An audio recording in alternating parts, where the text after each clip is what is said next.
maybe Kiana and Kahumanu will have an affair. I saw the previews.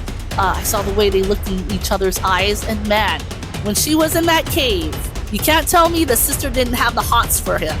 I almost wanted to say, sister, he's taken. He's a married man. And quite frankly, if you have a guy that looks like Jason Momoa, he would be extremely hot. We might have to put Kiana and Kahumanu on the Jumbotron.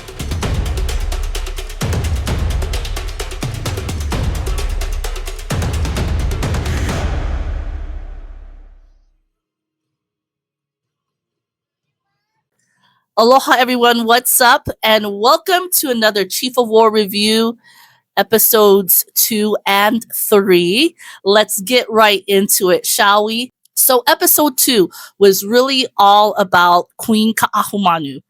And let me just say off the bat that Queen Kahumanu is one of my most favorite Hawaiian matriarchs. And apparently she was also King Kamehameha's favorite wife. So in this second episode, we see that there is more clarity on Kaiana's family. Thank you, by the way, for everyone who had commented on my previous video, giving me this historical insight. Now, I know I could just go and do all the research myself, but I'm actually not wanting to do too much research. So I don't really have this historical backstory in my mind as I'm watching it. I mean, I think it could be helpful, but I think overall, most of the people that watch Chief of War don't know a single thing about Hawaii. And so even with my bias in living here in Hawaii and knowing about the culture, I wanted to just purely watch it just to see what my interpretation was. And come to find out, I couldn't figure out a lot of episode 1. But I am grateful and thankful for all of your inputs and, your historical additions. It really helps to clarify things. What's really intriguing is how they introduce Queen Kahumanu. I actually felt that they put a lot of emphasis on her and that the whole episode is really about her and her conflict with her dad. And how relatable is that, right? Queen Kahumanu had a really significant part in episode 2. I felt like this was her episode. They presented Queen Kahumanu very well. She's so relatable. Queen Kahumanu consults Taula. She is torn with the duty of being the daughter of the chief and then, just really being herself, which we really don't know exactly what that is. All we know is that she's in turmoil because she's about to marry someone that she doesn't want to marry. So Taula shares with Kahumanu some things that I think are very foreshadowy, if you will. One of them that I want to discuss is how she shares that she's not going to give King Kamehameha an heir. And so, of course, that's not something that she wants to hear from Taula. But Taula also says that although she's in turmoil, that there is a freedom that she can seek within a special guardian. And I don't know if it was either spoken or implied in this movie, but I completely pegged Kaiana to be this guardian. Now, this is kind of interesting. This was my thought process because this whole torment is that Kahumanu is to marry King Kamehameha. She's like, I gotta marry this person. I gotta, quote unquote, fall in love with this person, be this person's wife. But there's a freedom. You can find freedom in another guardian. And that's kind of vague and elusive, but kind of it means that, well, yeah, you're tied to this love affair, but to have freedom from a love affair, you might want to consider another love affair. Which brings me to the mentality that maybe Kaiana and Kahumanu will have an affair. It only looks like it could happen. I saw the previews. I saw the way they looked in each other's eyes. And man, when she was in that cave with Kaiana, you can't tell me the sister didn't have the hots for him.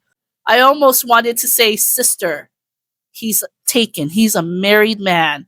And I actually think that Kaiana's wife, Kupuohi, was an adorable woman. I mean, she was beautiful, smart, I mean, for crying out loud, Kaiana and Kupuohi were talking about having kids. And now here comes a really beautiful Kaahumanu, I might add, just kind of like eyeballing him like eye candy. But I don't know. I could be reading into this. Now, I say this because although I'm restraining myself to doing the research, I did do a little research. I researched about Kaiana and Kaahumanu if they do get into this love affair. Historically speaking, there were no accounts of Kaiana ever having an affair with Kaahumanu, but there was one slight mention by some seafaring captain who would have suggested that they had an affair, maybe. Hollywood is going to be Hollywood. Hollywood will most likely go the scandal side. Now, I could be wrong. We don't know what's up ahead of us in the upcoming episodes, but hey, all of us know. All of us know Hollywood by now. I think they're going to take it and run with it. That's just my opinion.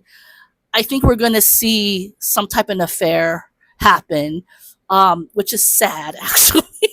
It is so sad. There is one other situation that I want to address, and that is when Taula tells Kahumanu that the gods fear her.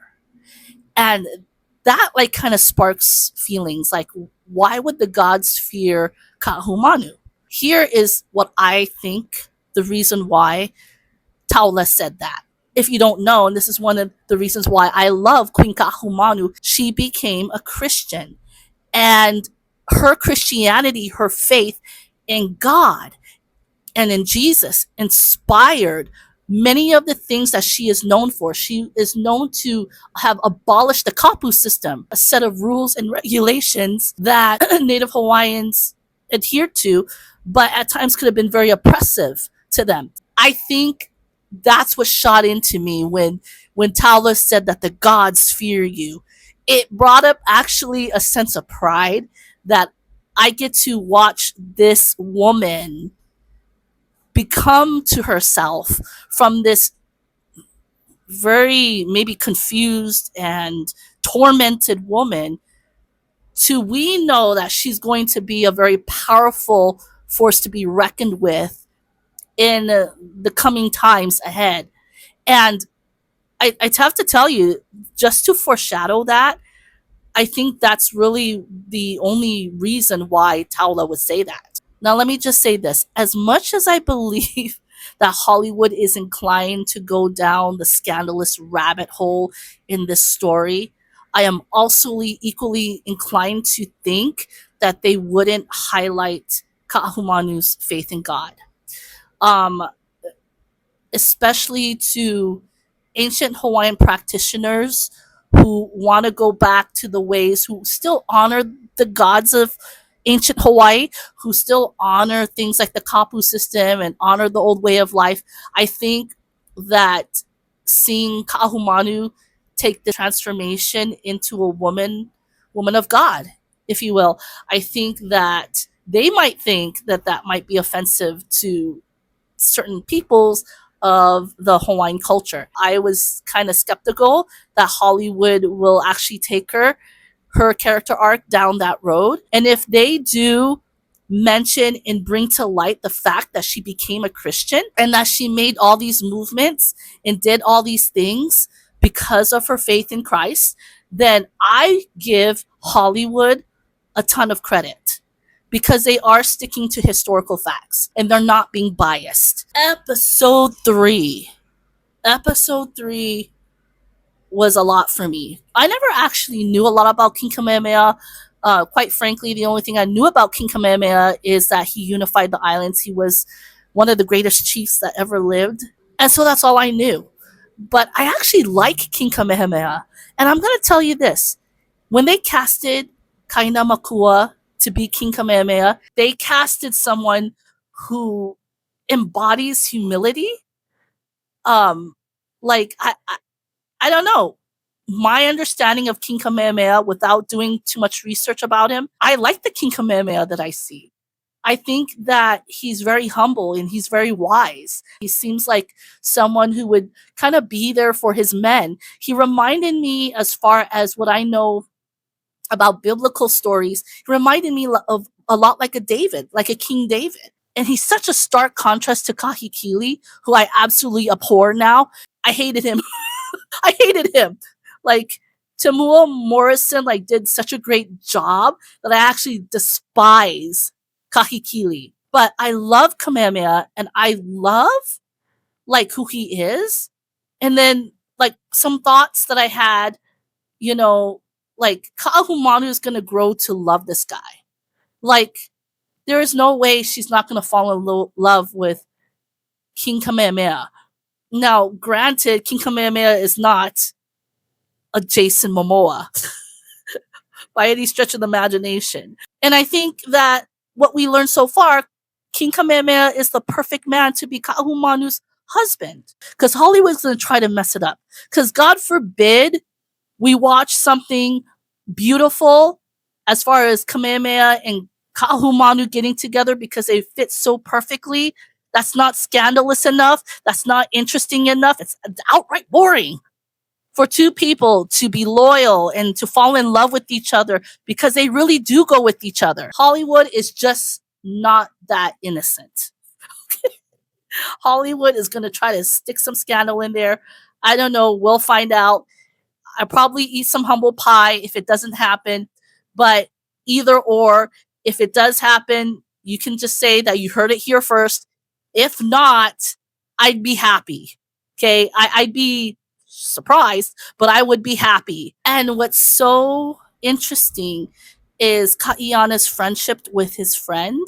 I want to call him Lenny, but I don't think his name is Lenny because Lenny happens to be a cartoon character that my son watches, but I thought I heard Lenny or some type of name in the movie too. I don't know. I'm getting movies and TV shows and things mixed up again. I don't think it's a historical friendship. I think it's thrown in there for drama and to maybe highlight the similarities between how colonizers, right, treated people of color and natives. But first of all, to have an African man a part of a ship that is predominantly white, even think that it might have been uncommon for that to happen. But it just so happens that this African man happens to be a part of this crew on the ship.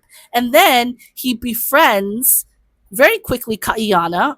I'm guessing because he sees the similarities in who Kaiana is and who he is as a person of color. And what was really shocking was when you had a Hawaiian, a native Hawaiian woman in a distant country, not even America. There's another issue that was introduced in episode 3 and was about exploitation. And I'm not talking about just exploitation of a people, but of resources. Because this woman all of a sudden had the idea that, hey, you know, I've seen it. I've seen how people deal with stuff.